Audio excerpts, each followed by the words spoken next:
what is it that confuses managers and many of us when it comes to vision and goals? It doesn't really matter that there is confusion. What you're saying is goals are always specific. Vision has foresight. It's a long-term view of the future. It's a lot more picturesque than a goal might be. If it's a young guy, it's usually I just want to fill out the shirt sleeves, get my arms nice and beefy. Those are usually the kind of goals that I hear quite often. And to most people, it sounds like a goal, Liam, but is it a goal? No, absolutely not. He is someone who has the ability to distinguish the difference between a vision, the emotive part, and the goal.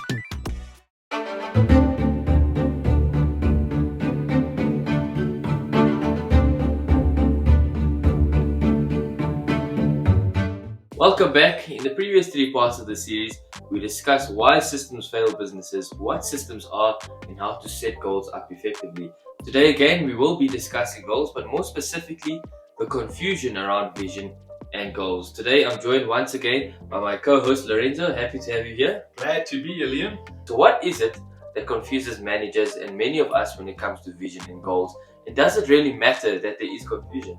Well, it does matter to a degree, Liam. Like we said before on this channel, in casual conversation, using these two terms interchangeably, it doesn't really matter. Yeah. Really, and that's because both ideas are future looking. And so when the listener is listening about a goal or vision, they understand that you're talking about something that must happen in the future. Yeah. And so that makes sense to most people. However, in business, it definitely matters that we are able to distinguish the difference between the two, because it's about accountability. It's about a success and achievement. And if we aren't able to distinguish correctly between a vision and a goal, we may end up confusing our people, because we have to track progress, we have to hold people on track, we need to keep them energized. Yeah. And if we don't understand the difference, we may not be able to accomplish that. And as we'll demonstrate later in the video, each idea, the vision and the goal, has its own purpose. Vision is really about exciting the heart, and goals is about action, about activating the body. Yeah. So let's break this down for our audience a bit. What is a vision and what is a goal? Well, in a broad sense, a vision is an overarching statement about the future of the company, the team, or the organization, while a goal is very specific. It must be measurable. It's a target that connects and executes the vision. That's a great point, Lorenzo. So it's important to have a clear understanding of the difference between the two, between a vision and a goal, in order to plan and execute strategies. Absolutely, Liam. When a vision is well crafted, it can inspire the creation of brave and audacious goals, which in turn causes the processes and the requisite efforts in everyone on your team to produce the results that you desire. Now, while a vision creates an emotional desire, the goal creates the commitment to hard work and effort to achieve that vision. Yeah. So what you're saying is goals are always specific. Vision has foresight. It's a long-term view of the future. It's a lot more picturesque than a goal might be. Absolutely. So we've given our audience at least two contrasting ways of seeing the distinction between a vision and a goal. And maybe just to summarize this again, a vision is what the future looks like when it's done, when it's completed. A goal is how we measure progress towards achieving that inspired visionary statement. Put another way, let's simplify it even further. A vision is what the future looks like when it's done. Yeah. And a goal are the milestone and measures on the road to accomplishment. Fantastic. I love the very concise nature of this explanation. So how do we now illustrate this practically? I think we need a few examples to help our managers out there to craft their vision and their associated goals. Could you perhaps give us some examples? Yeah, no, for sure. Let's give two industry examples. Let's take the example of a sustainable fashion brand. Their vision might be to create a world where fashion is sustainable and ethical. One of their goals to achieve this vision could be to use only eco-friendly materials in their clothing production. Yeah. So that's one example. Another example could be in the healthcare industry. There may be a company that has a vision to provide accessible healthcare to everyone. Yeah. That's a meaningful and a vision with good intent. Yeah. One of their goals could be to achieve the vision of opening clinics. So the goal would be to open clinics in underserved community. But Liam, you're a good example of someone understanding the difference between vision and goals, especially when it comes to health, fitness, and even weight loss. Why don't you give our audience a simple example that everyone can understand? Yeah, I'll certainly do my best here. And I think the thing that you might be alluding to there is perhaps when I'm at the gym and some people who have just started off, they might come to you for advice and they ask you, oh, what are you doing? What supplements are you taking? What training? And usually the first question you have to ask them is, what is your goal? What are you planning on achieving? And it always pains me when I hear the goals that they have, the goals that they've set themselves to achieve. You might hear something like, I just want to look nice and toned for the summer, or I want to fit into that lovely red dress for my sister's wedding. If it's a young guy, it's usually I just want to fill out the shirt sleeves, get my arms nice and beefy. Those are usually the kind of goals that I hear quite often. And to most people, it sounds like a goal, Liam, but is it a goal? No, absolutely not.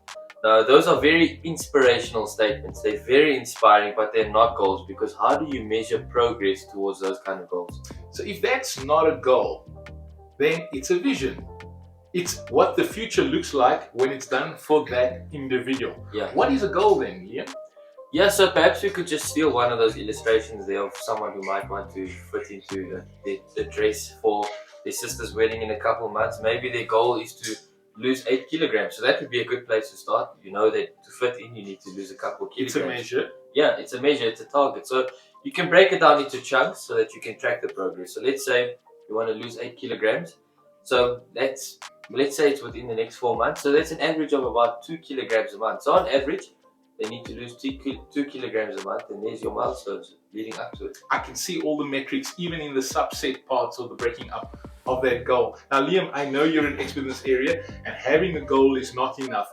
What kind of action plans or strategies would you employ with someone wanting to lose on average 2 kilograms a month? Yeah, so I think the place to start is always going to be your diet and your training regimen. So I think you need that, because you need discipline, you need actions, you need routine to get you to a place where you want to be. So usually the recommendation would be that you need to be in a caloric deficit, which you can research if you're not sure what it means, but a caloric deficit of 300 to 400 calories a day. On top of that, some exercise. You want to be burning ideally 300 to 400 calories a day. So in a week, you could be in a potentially 2,800 deficit in the week, and I think that is probably going to get you your 2 kilograms per month if you're consistent with that. Now, is that an oversimplification, or is that exactly what people need to do? No, it's absolutely, it is an oversimplification, but the methods and the principles lie true. I think that's the point I really like. And so what are those methods and principles here? Well, the vision is a picture of the future. It's an emotional desire. It can inspire a goal that is measurable, but it's not the goal. So fitting that into the red dress, the sister wanting to go to a sister's wedding, that visionary emotional desire that she has, how would this work? Well, once we can track progress on a measure, we can create action plans that also help us to track progress and keep ourselves accountable to the goal and the vision. Spot on. But now let's bring this home to the world of work, to the world of business, because that's really what our episode is about. And even though we're going to use a different example, the principles, as you stated earlier, is really the same. Yeah. Now, when it comes to visionary minds, visionary managers and leaders that has existed past and present, can you think of any that comes to mind? Well, the first one, absolutely. I don't know if you guys at home can see the kind of devices we're using, but we are Apple fanboys, so the first one is going to be Steve Jobs. That's the one. I like that. Hey, Apple is a really good example of a visionary leader, and I think we will talk about him in the future, no doubt. Yeah, absolutely, yeah. Anyone else you can think of? Another name that comes to mind is Roald Amundsen. Who's that? So Roald Amundsen was an expedition and explorer who lived at the turn of the century. You might know him associated to a man named Robert Scott. And I think we have to tell the story on our platform specifically. It's an amazing story about management. There's a lot of key takeaways that we can take there from this amazing Scandinavian gentleman who did some amazing things. Right. But I'm sure there's a modern day example of someone who's alive today that we can use as a really good example. There is one. I was hesitating a bit because he's a slightly controversial figure, but I think we need to acknowledge that he is a polarizing business leader right now, and the name that comes to mind is Elon Musk. Absolutely, yeah. I think everyone agrees. that he is someone who has the ability to distinguish the difference between a vision, the emotive part, and the goal, the ability to measure, track progress, and hold people accountable. In fact, he understands how to inspire the right kind of people that he needs on his team to execute his grandiose, big, brave visions, and as we're going to hear in a moment.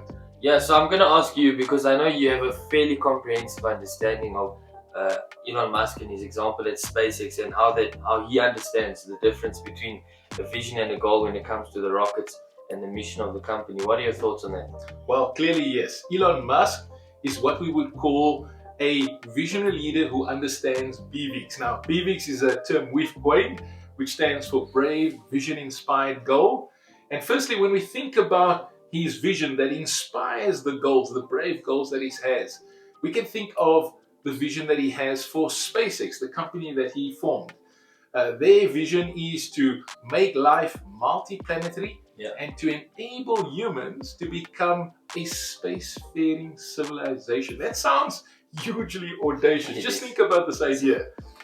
That in itself is not the goal, it's the vision. Yes. And that vision is so clear and so picturesque that everyone can understand what he means, what he sees in his mind's eye. And just in case people don't understand or don't get what he means, he creates animations and images to make it clear so he can implant his vision into the minds of everyone else.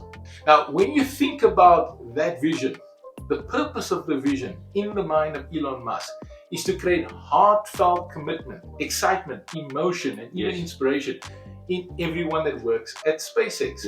And as a result, the employees at SpaceX are mostly the kind of people who want their names on the first faceplate that's going to be implanted on the soil of Mars. Yeah, absolutely. These are the kind of people who want their grandchildren to know that they were a part of the team that made this historic event happen. So that's Elon Musk and SpaceX vision. What is the goal? One of the goals to achieve this vision is to develop reusable rockets that can drastically reduce the cost of space travel. Musk understands that in order to achieve the vision of making life multi-planetary, they need to set specific, measurable goals that would help them get there. And by focusing on a specific goal of developing reusable rockets, they'd be able to make significant progress towards their larger vision. Yeah, absolutely. And I mean, they certainly have. SpaceX is the first company to develop reusable rockets. It's absolutely amazing when you consider what they've done. And yet, now it's an everyday occurrence to such a degree that industry and even society at large just takes it for granted. Yeah, absolutely. So, reflecting on our simple definition for vision. Vision is what the future looks like when it's done. Let's see how Elon has applied this definition at SpaceX. So we're going to visit the SpaceX website quickly. And I want you to notice Elon's very own words when it comes to his vision statement. He says there, you want to wake up in the morning and think the future is going to be great. And that's what being a spacefaring civilization is all about. It's about believing in the future and thinking that the future will be better than the past. And I can't think of anything more exciting than going out there and being among the stars. Elon and others want to make life multi-planetary and to enable humans to become a spacefaring civilization. So, what are your thoughts on that vision statement? Yeah, that sounds very inspirational. And whether you believe it or not, whether you buy into his vision or not, one cannot argue that there is a deeply profound purpose embedded in that vision. But we'll explore the meaning of purpose and its relationship to vision and goals in a future episode. So I don't think we'll go down that road now. Let's focus rather on the goal. Okay, fantastic. So if goals are the milestones or the measures on the road to accomplishment, what are SpaceX's goals? More specifically, what are the many goals and milestones that need to be forged or created to craft the work that everyone needs to do to achieve that vision? And I like that you said many, because it's clearly not one goal. It's not just about reusable rockets. There are many goals required to accomplish this grandiose vision. But let's just take this one goal of reusable rockets. As we mentioned earlier, this is a goal that will help them accomplish the vision. But it is measurable in two ways. You can measure cost. You can also measure project plans that engineers have to work on solving this problem of creating a technology that doesn't exist at all. But then as we think about this one big grandiose goal, we also have to understand that brave, vision-inspired goals don't keep people inspired for long. Yeah. In fact, one can almost say that it's brave, scary goals. And scary goals are exactly that. Eh? Yeah. They are scary. People think that impossible ideas cannot be done. That's not the mind of Elon Musk. And so we phrase this idea as brave, vision-inspired goals, BVs.